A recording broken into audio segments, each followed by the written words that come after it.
immigration attorney, Kate Lincoln-Goldfinch. Good morning, Kate, and welcome to Chu's Views.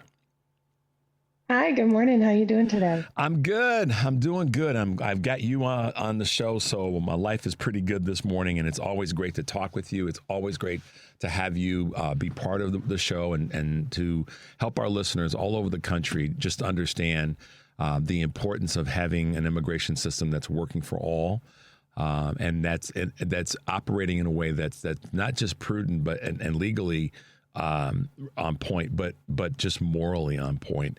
And so you've been a champion in that space, and I always have to give you your flowers and your kudos because a lot of people talk about it and talk the game, but you are one that's been walking it and making things happen. So again, thank you so much.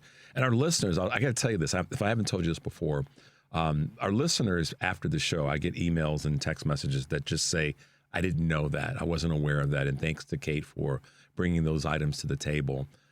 So again, just a big shout out to you for that commitment and that hard work.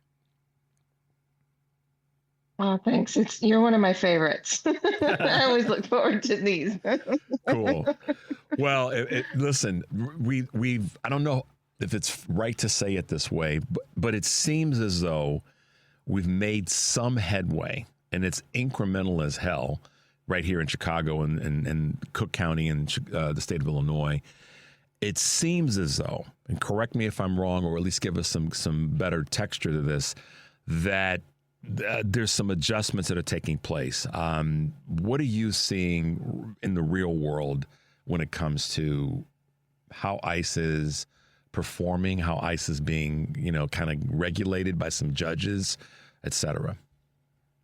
Well, yeah, I mean, we definitely have seen pretty regular and consistent pushback from the federal courts. In fact, I'm sure you know in your area, over 300 ICE detainees were required to be released. Now, that was because of a settlement agreement that had been signed during the first Trump administration, and it applies to Illinois and 5 surrounding states. It expires in February. So it's not some, nationwide ruling that will apply, but it does apply in Chicago.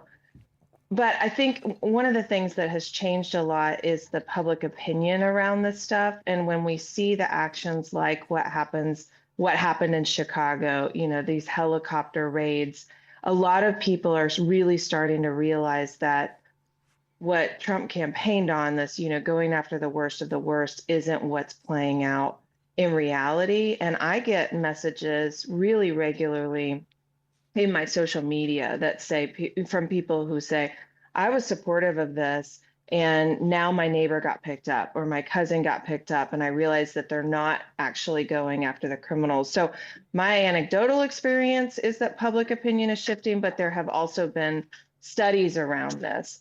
And public opinion is shifting, and support for Trump's actions is falling pretty significantly nationwide. So I think all of this talking about this stuff that we're doing is really helping.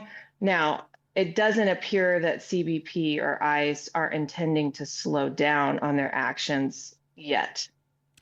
And I think that's the other part, and then why I cautiously and carefully said it seems as though some things are the needles, just bumped a little bit. And unfortunately, it's unfortunate, Kate, that we have to sort of parse this out like, okay, even an incremental adjustment is a good thing with this horrible action by this unruly need to be reined in part of the federal government.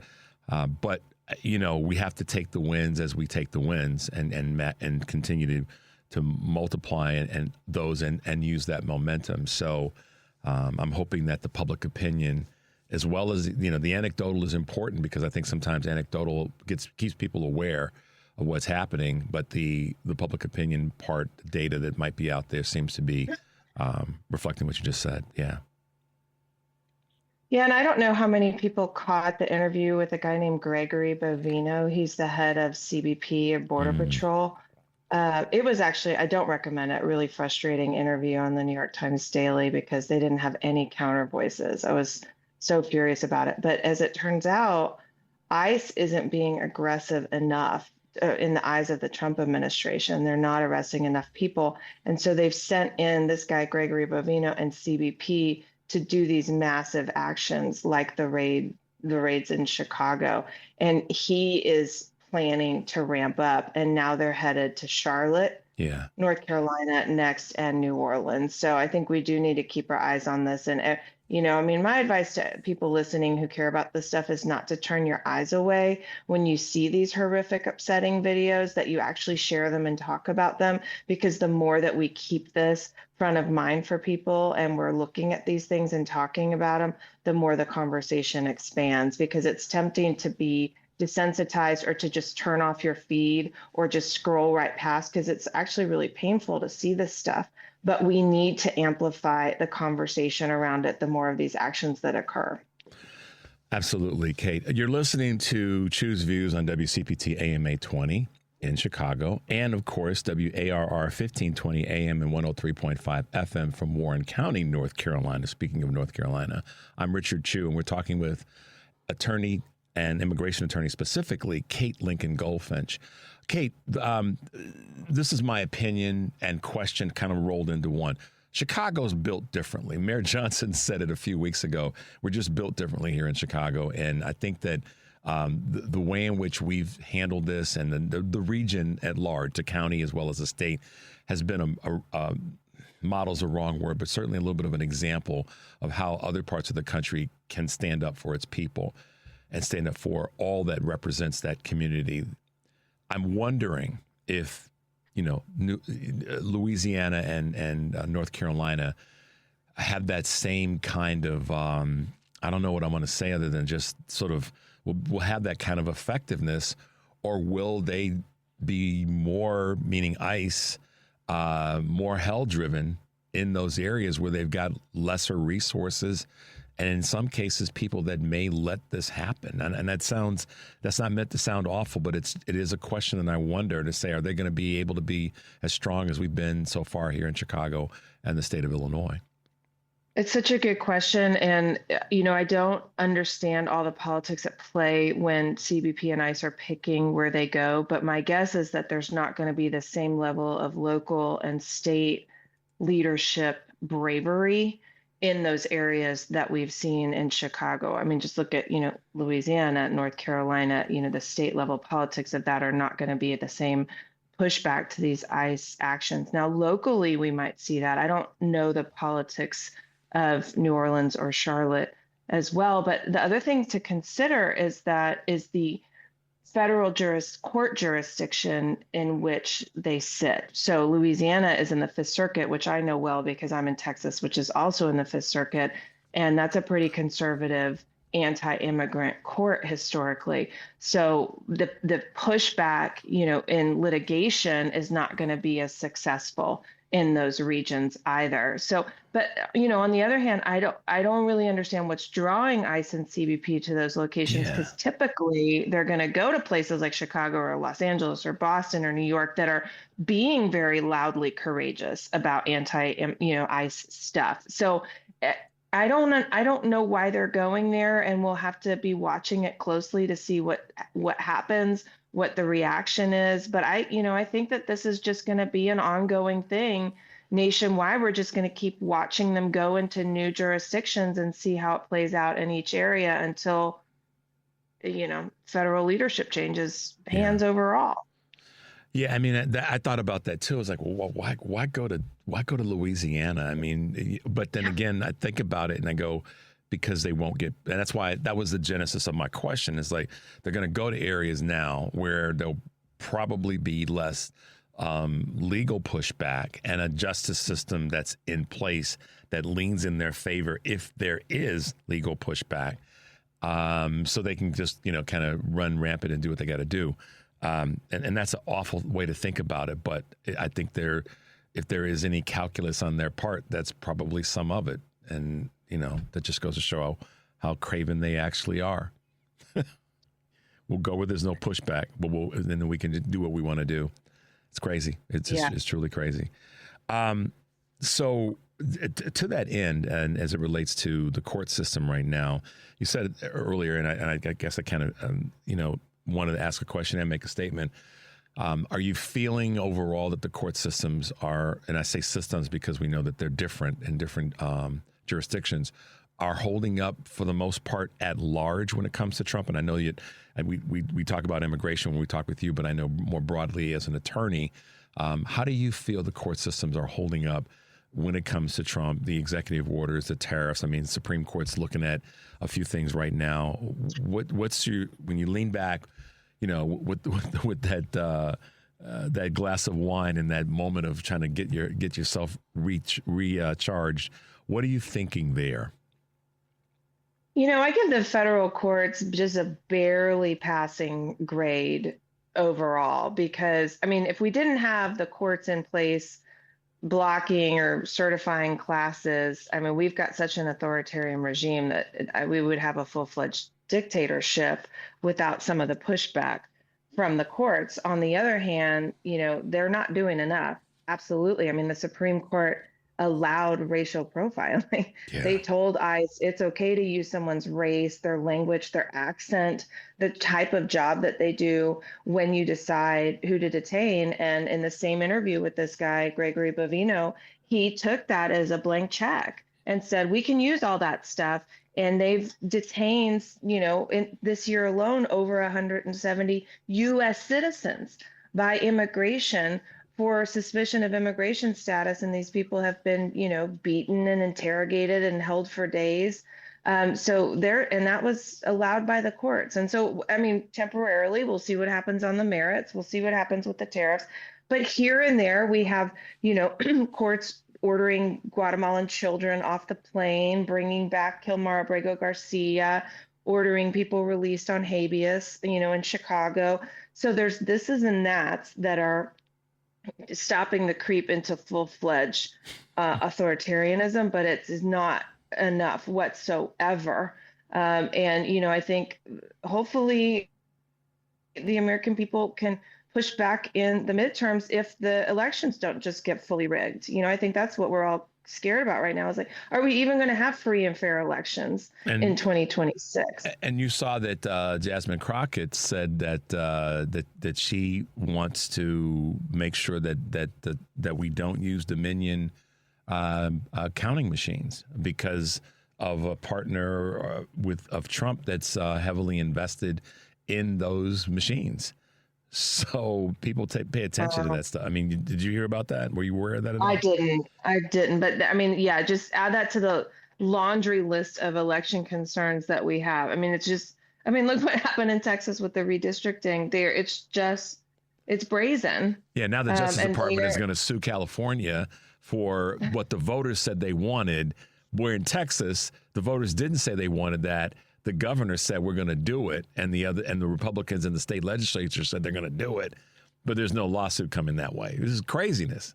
It's crazy. Well, there actually is a lawsuit in Texas. I'm happy to say we're waiting on a decision on that. It's in El Paso, but I'm hoping in my unicorn world, the Texas redistricting gets blocked and the California redistricting is allowed. And they're real sorry they went after it. That's right, that unicorn. Kate, listen, I got to ask you a question, and correct me if I'm wrong, but my little birdie told me that. You're taking it to the next level when it comes to your political prowess. Tell us a little bit about that. I am. I just decided that it was time. I've been fighting on the outside for a long, long time, and I live in Austin, Texas, in a district that is represented by a guy named James Tallarico, who's awesome. Yep. And he is running for U.S. Senate, so his Texas House of Representatives seat is open, and I'm running to replace him in my first foray into politics right now. You mean as a person running for office, because you can't do what you do, and of course you do it so marvelously well without having an understanding of how the political sausage gets made. So I dare say that you have some experiences that are going to bode well for you in this campaign. But talk about the why beyond the surface level why. What is it that's going on in your mind right now as to why you feel it's time? Well, of course, for me, it started with immigration, and I've been, testifying in committee hearings on some of these unconstitutional anti-immigrant laws that go through the Texas legislature, and stuff will come out in committee and get lost in the floor debates and just sail right through. And so for me, it started wanting to be a louder voice on immigration, but there's so many other issues in Texas. This last legislative session, they passed vouchers, which was pushed by Christian nationalists and is upending our public education system. There's attack on higher education system, attack on the transgender community, the LGBT community. There's just a lot to work on in the Texas legislature. And I am a political outsider. I'm not an establishment person, and I don't owe anybody any favors. And I don't care if anybody gets mad at me. And I think that a lot of people, even Democrats, are just tired of capitulation. I mean, look what happened with the shutdown. We're just tired of establishment democratic politics. And so I'm coming in, I am running as a Democrat in the Democratic primary, but I'm not going to stay quiet, because I might upset someone if I don't. And we'll see if the voters want that in my district. You mean you got something to say about a few things? Yeah, I sure do. No, you could have fooled me. I just thought you sat in that corner as a wallflower and said you just let everything kind of run on by you. But Kate, I'm excited for you in that space. And as you know me by now and how I roll, I want to do everything that I can to help push you forward in that election, because I've been saying for a long, long time before this show, and certainly since the show, that state legislatures are where we start to retake back some territory that we, inadvertently or whatever, accidentally gave up when it comes to politics, when it comes to issues, when it comes to, heck, the district and circuit courts. We've got to take back state legislatures. When we start to do that, then the groundswell, I think, is going to be even bigger. So that's why someone like you, who will run as a Democrat and will love the Democratic Party, but we got to do the thing which I think so many folks are asking for, is just to speak out, speak your mind, say what you got to say, and if you catch some hell for it, at least people know you spoke your truth. And my pops used to say this to me. He said this to me for years, Kate, and I've said this before on the show. The worst person you can lie to is yourself.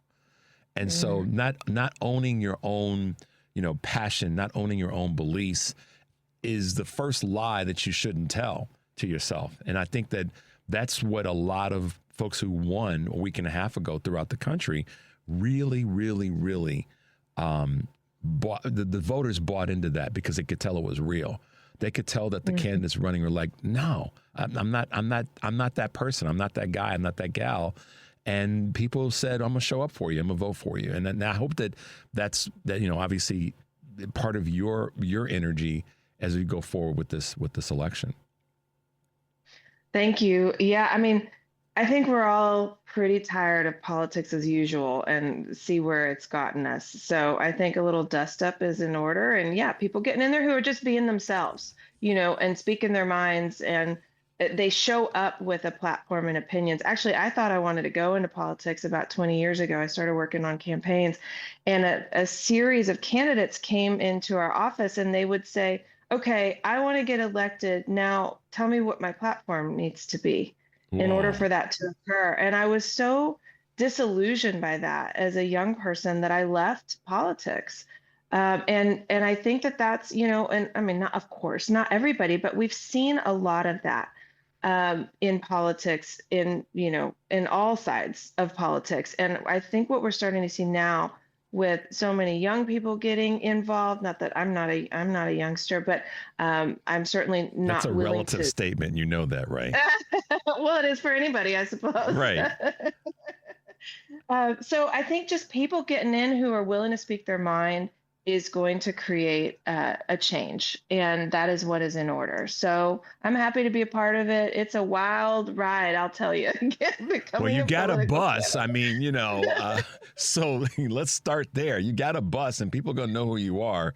And I think that you've got the credibility. I know you've got the credibility in a really key issue that impacts all of us, whether people want to realize that or not, and that's the importance of having a good, strong immigration system. And you're running in a state, in a district, state particularly, that it's incredibly important. So, I think you're going to do a fabulous job in campaigning, and we're going to do whatever we can to help in that process, because I know you're running a couple of different shows right now. Kate, how can folks find you? How can they get involved in their campaign wherever they are? And that's the beauty of where we are right now, is as much as we've got national craziness, we also can get some national support. So how can people listening anywhere in the country get involved and be a participant in supporting your efforts? Thank you. I do. Yeah, I have volunteers from all over the country, and I love that. So I'm KLG for Texas, both in Google, just klg4texas.com, on Instagram, KLG4Texas, and I do lots of content every day. So if you want to keep up with what's happening with immigration policies and the campaign, that's the best place to find me. Yeah, I can testify to the fact she does a lot of content. I'm like, hold on, wait, Kate, I gotta rewind. You just did that. Give me a break. I gotta see this. So, kudos to you, my friend. I'm glad you're well, and keep up the great work. We got your back. As I said, we're gonna be here for you. Kate Lincoln-Goldfinch, one of America's new champions, and we appreciate you taking the time to hang out with us this morning. Thank you, Richard. It's great to talk to you. All right, be well. Talk to you soon.